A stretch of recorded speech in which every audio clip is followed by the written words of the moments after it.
Caddis Maximus here, this time with the review of the Harbor Freight Icon 10-piece metric combination stubby box wrench set. And these aren't really too bad. I actually had a comment about some people are tired of all the Icon reviews, and I hadn't really been looking on YouTube too much. Looked, and yeah, Harbor Freight was giving away tons of this stuff.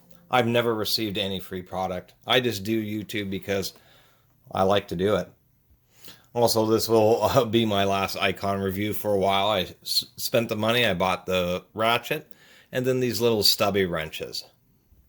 There was one YouTuber who spent like $2,000 on these, on Icon tools, and probably wouldn't do that even if I did have the resources, to be absolutely honest. Let's take a look at the 19mm here. It's not too bad of a wrench. They really do have a pretty nice finish. They have a nice square open end. Pretty decent chamfering, although it's a little inconsistent on some of the wrenches, and it's just the nature of the way the manufacturing is. It's really hard to have just a perfect precision to do that. Pretty nice box ends. They appear to be multifaceted. We can see that's a nice deep luster chrome, and we know these are a different type of Harbor Freight tool. And didn't mention it in the ratchet review, but these Harbor Freight tools have part numbers on each of the tool. And does anybody remember part numbers really being on Harbor Freight hand tools? So I'm wondering who's making these for them. They're really just pretty decent. They have nice, pretty square box ends, pretty decent chamfering on both sides. That's the little undercut there. It can be a little inconsistent on some of these. The 14mm is maybe a little bit more inconsistent, but is still really much nicer than any of the other Harbor Freight tools.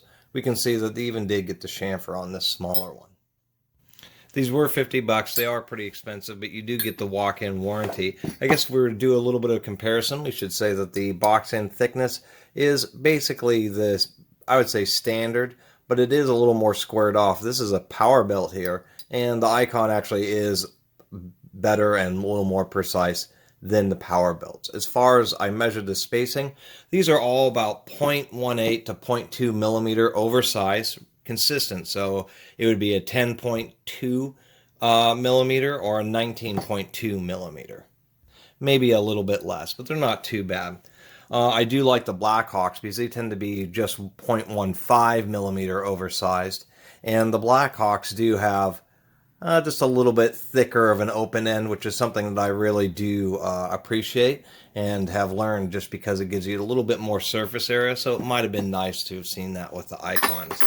That would also more or less hold true. I do have an old Craftsman American made, and if we look at this, we can see that the Craftsman does have just a little bit thinner of a buckle, and on stubby wrenches, I do kind of appreciate that.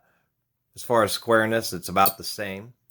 The other thing I was going to mention is, of course, the open end thickness is still a little bit thicker on these old Craftsmans. So that would be probably the one very slight detractor, is just the fact that even though you get a little higher access, potentially with a slimmer open end, you're only turning on 2 points. And so it's really important to try to have a little extra width in there in order to ensure that you don't strip out a fastener. It's not a big deal on the stubby wrenches, but on the full length wrenches, it starts to become more of an issue.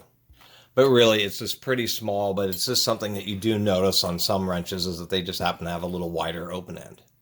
It's really hard to find a perfect box wrench if you're really a compulsive. These are probably I say the most inconsistent, the 10 and the 16, and they're still great, but we can see the 16 is just a little bit thicker on the buckle. The broaching was just a little bit further down on the beam, and just a little bit more rounded. And here on the 10, we can see that the buckle looks a little bit slanted, just because there's a little bit more grinding on this side than there was on this side. That's something that with any wrench set of any grade, that you can find those types of inconsistencies. But that's only if you're really judging tools by micrometer level of perfection for everything and every aspect. I think for $50, these are pretty expensive, although I understand that there's like mail order coupons. Somebody posted about a coupon that does work on the Icon that was 10% off.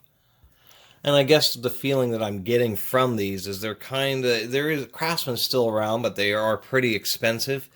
And I've been hearing about quite a few people just having a little bit more problems with returning and getting warranties out of Craftsman stuff, depending on where you bought it from and where you take it.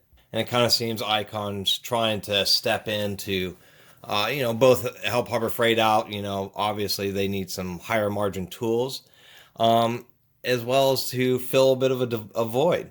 And I'm pretty sure that the downfall of Sears did create an opportunity for Harbor Freight, and that's one of the reasons they've been able to expand so quickly and then come out with nicer grade tools. Craftsman's still around. They're at Lowe's and a bunch of other places, but as many people know, it's not the kind of the old Craftsman like they used to be. Anyway, that's the end of the review for the Harbor Freight Icon Stubby wrenches. And no more talk from Icon from me for a while. If you haven't subscribed, please do.